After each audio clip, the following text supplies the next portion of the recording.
ಓಂ ಶ್ರೀ ಗುರುಭ್ಯೋ ನಮಃ. ಫ್ರೆಂಡ್ಸ್, ಎಲ್ಲರಿಗೂ ನಮಸ್ಕಾರ. ಪ್ರೀತಿಯ ವೃಷಭ ರಾಶಿಯ ಆತ್ಮೀಯ ಬಂಧುಗಳೇ,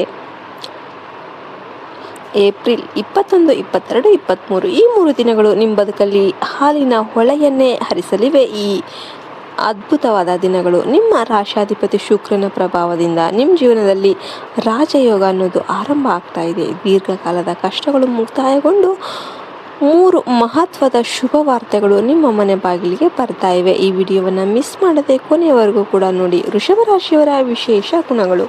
ವೃಷಭ ರಾಶಿಯವರು ಶಾಂತ ಸ್ವಭಾವದವರು, ಆದರೆ ಒಮ್ಮೆ ನಿರ್ಧಾರ ಮಾಡಿದರೆ ಅದನ್ನು ಸಾಧಿಸಿಯೇ ತೀರುವ ಹಠಗಾರರು.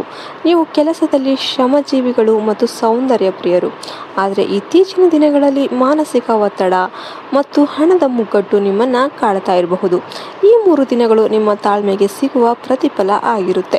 ಮೊದಲನೇ ಶುಭವಾರ್ತೆ ಸ್ಥಿರ ಆಸ್ತಿ ಮತ್ತು ಧನ ಲಾಭ. ವೃಷಭ ರಾಶಿಯವರಿಗೆ ಮೊದಲ ದೊಡ್ಡ ಶುಭವಾರ್ತೆ ಅಂದರೆ ಆಸ್ತಿ ಖರೀದಿ ಅಥವಾ ಮಾರಾಟದಲ್ಲಿ ಭಾರೀ ಲಾಭ. ಬಹಳ ದಿನಗಳಿಂದ ನೆನೆಗುದಿಗೆ ಬಿದ್ದಿದ್ದ ಜಮೀನು ಅಥವಾ ಮನೆಯ ವ್ಯವಹಾರಗಳು ಈ 3 ದಿನಗಳಲ್ಲಿ ಫೈನಲ್ ಆಗುತ್ತೆ. ಹಳೆಯ ಹೂಡಿಕೆಗಳಿಂದ ನಿರೀಕ್ಷೆಗೂ ಮೀರಿದ ಲಾಭ ಅನ್ನೋದು ನಿಮ್ಮ ಕೈ ಸೇರುತ್ತೆ. ಹಣದ ಹರಿವು ಹೆಚ್ಚಾಗಿರೋದ್ರಿಂದ ನಿಮ್ಮ ಮನಸ್ಸು ಅನ್ನೋದು ಪ್ರಫುಲ್ಲವಾಗಿರುತ್ತೆ. ಎರಡನೇ ಶುಭವಾರ್ತೆ ಸುಖ ಸೌಕರ್ಯಗಳ ವೃದ್ಧಿ. ಶುಕ್ರನ ಪ್ರಭಾವ ಇರೋದ್ರಿಂದ ನಿಮ್ಮ ಜೀವನದಲ್ಲಿ ಭೋಗ ಭಾಗ್ಯಗಳು ಹೆಚ್ಚಾಗುತ್ತೆ. ಹೊಸ ವಾಹನ ಖರೀದಿ ಅಥವಾ ಮನೆಗೆ ಬೇಕಾದ ಬೆಲೆ ಬಾಳುವ ವಸ್ತುಗಳನ್ನು ಖರೀದಿಸುವ ಯೋಗ ಅನ್ನೋದು ಇದೆ. ಉದ್ಯೋಗದಲ್ಲಿ ನಿಮ್ಮ ಸ್ಥಾನಮಾನ ಹೆಚ್ಚಾಗಲಿದ್ದು ಮೇಲಾಧಿಕಾರಿಗಳಿಂದ ವಿಶೇಷ ಪ್ರೋತ್ಸಾಹ ಅನ್ನೋದು ಸಿಗಲಿದೆ. ಸಮಾಜದಲ್ಲಿ ನಿಮ್ಮ ಗೌರವ ದುಪ್ಪಟ್ಟಾಗುವ ಸಮಯ ಇದಾಗಿರುತ್ತೆ. ಮೂರನೇ ಶುಭವಾರ್ತೆ ಪ್ರೇಮ ಮತ್ತು ದಾಂಪತ್ಯ ಸುಖ ಅನ್ನೋದು ಇರುತ್ತೆ. ಇನ್ನು ಮೂರನೇ ಶುಭವಾರ್ತೆ ಅಂತಂದರೆ ವೈಯಕ್ತಿಕ ಜೀವನ ಶಾಂತಿ. ವಿರಸಗೊಂಡಿದ್ದ ಈ ದಂಪತಿಗಳೇನಿದ್ದಾರೆ ಅವ್ರ ಮಧ್ಯೆ ಮಧುರ ಬಾಂಧವ್ಯ ಅನ್ನೋದು ಬೆಳೆಯುತ್ತೆ. ಪ್ರೀತಿಸ್ತಾ ಇರೋರಿಗೆ ಮನೆಯವರಿಂದ ಹಸಿರು ನಿಶಾನೆ ಗ್ರೀನ್ ಸಿಗ್ನಲ್ ಅಂತೂ ಸಿಗುತ್ತೆ. ಪ್ರೀತಿಸ್ತಾ ಇರೋರಿಗೆ ಮನೆಯವರಿಂದ ಹಸಿರು ನಿಶಾನೆ ಸಿಗುತ್ತೆ ಮತ್ತು ಮಕ್ಕಳ ವಿದ್ಯಾಭ್ಯಾಸ ಏನಿದೆ ಅದು ಎಲ್ಲ ಕೂಡ ಟಾಪಲ್ಲಿರುತ್ತೆ. ಇನ್ನು ಯಾರ್ಯಾರು ಜಾಬ್ ಮಾಡ್ತಿದ್ರೋ ವೃತ್ತಿ ಜೀವನದಲ್ಲಿ ಇರೋರಿಗೆ ಪ್ರಗತಿ ಅನ್ನೋದು ನಿಮಗೆ ಪೂರ್ಣ ತೃಪ್ತಿಯನ್ನು ನೀಡುತ್ತೆ. ಇನ್ನು ನೀವೇನೇನು ಎಚ್ಚರಿಕೆ ವಹಿಸಬೇಕಾಗುತ್ತೆ. ಶತ್ರುಬಾಧೆ ಮತ್ತು ಆರೋಗ್ಯ. ವೃಷಭ ರಾಶಿಯವರೇ, ನೀವು ಸುಖವಾಗಿರೋದನ್ನು ಸಹಿಸದವರು. ನಿಮ್ಮ ಚುರುಕುತನವನ್ನು ಕೆಡಿಸೋದಕ್ಕೆ ಪ್ರಯತ್ನ ಮಾಡ್ತಿರಬಹುದು. ನಿಮ್ಮ ಯೋಜನೆಗಳನ್ನು ಬೇರೆಯವರ ಮುಂದೆ ಹಂಚಿಕೊಳ್ಳೋದಕ್ಕೆ ಹೋಗಬೇಡಿ. ಆಹಾರದ ವಿಚಾರದಲ್ಲಿ ಜಾಗರೂಕರಾಗಿರಿ. ಗಂಟಲು ಅಥವಾ ಜೀರ್ಣಕ್ರಿಯೆಗೆ ಸಂಬಂಧಿಸಿದ ಸಣ್ಣ ಸಮಸ್ಯೆಗಳು ಕಾಣಿಸಿಕೊಳ್ಳಬಹುದು.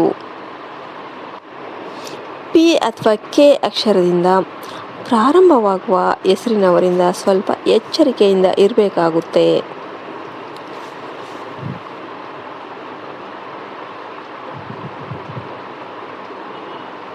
ಇನ್ನು ನಿಮ್ಮ ಏನೇನು ಪರಿಹಾರ ಮಾಡ್ಬೋದು, ನಿಮಗೆ ಇನ್ನು ದೈವ ಬಲ ಹೇಗೆ ಅಂತ ಹೇಳೋದಾದರೆ, ನಿಮ್ಮ ಈ ಅದೃಷ್ಟವನ್ನು ಮತ್ತಷ್ಟು ಹೆಚ್ಚಿಸಿಕೊಳ್ಳೋದಕ್ಕೆ ಹೀಗೆ ಮಾಡಬೇಕಾಗುತ್ತೆ. ಶುಕ್ರನ ಆರಾಧನೆ. ಈ 3 ದಿನಗಳಲ್ಲಿ ಬಿಳಿ ಬಣ್ಣದ ಹೂಗಳಿಂದ ಮಹಾಲಕ್ಷ್ಮಿಗೆ ಪೂಜೆ ಮಾಡಿ. ಇದು ನಿಮ್ಮ ಆರ್ಥಿಕ ಸ್ಥಿತಿಯನ್ನು ಗಟ್ಟಿಗೊಳಿಸುತ್ತೆ. ಇನ್ನು ಸೂರ್ಯ ನಮಸ್ಕಾರ. ಮುಂಜಾನೆ ಸೂರ್ಯನಿಗೆ ನೀರನ್ನು ಅರ್ಪಣೆ ಮಾಡಬೇಕಾದ್ರೆ ಓಂ ಭಾಸ್ಕರಾಯ ನಮಃ ಅಂತ ಜಪ ಮಾಡಿ. ಸೇವೆಯ ಹಸಿದವರಿಗೆ ಅಥವಾ ಹಸುಗಳಿಗೆ ಅನ್ನ ನೀಡಿ. ವೃಷಭ ರಾಶಿಯವರಿಗೆ ಗೋ ಸೇವೆ ಅನ್ನೋದು ಬಹಳ ಶ್ರೇಷ್ಠವಾಗಿರುತ್ತೆ. ಈ ದಿನಗಳಲ್ಲಿ ಮಾಂಸಾಹಾರ ಮತ್ತು ಕಪ್ಪು ಬಣ್ಣದ ಉಡುಪುಗಳಿಂದ ಆದಷ್ಟು ದೂರ ಇರಿ. ವೃಷಭ ರಾಶಿಯವರೇ, ಇದು ನಿಮ್ಮ ಕಾಲ. ನಿಮ್ಮ ಮೇಲಿರುವ ದೈವದ ಅನುಗ್ರಹವನ್ನು ಸದುಪಯೋಗ ಪಡಿಸಿಕೊಳ್ಳಿ. ಸಕಾರಾತ್ಮಕವಾಗಿ ಯೋಚನೆ ಮಾಡಿ. ಯಶಸ್ಸು ಖಂಡಿತ ನಿಮ್ಮದೇ ಆಗಿರುತ್ತೆ. ವಿಡಿಯೋ ಇಷ್ಟ ಆಯಿತು ಅಂದರೆ ವಿಡಿಯೋಗೆ ಒಂದು ಲೈಕ್ ಕೊಟ್ಟು ಜೈ ಶ್ರೀರಾಮ್ ಅಂತ ಕಮೆಂಟ್ ಮಾಡಿ. ಜೈ ಹಿಂದ್, ಜೈ ಭಾರತ್ ಮಾತೆ. ಹರಿ ಓಂ ತತ್ಸತ್. ಸರ್ವೇ ಜನೋ ಸುಖಿನೋ ಭವಂತು.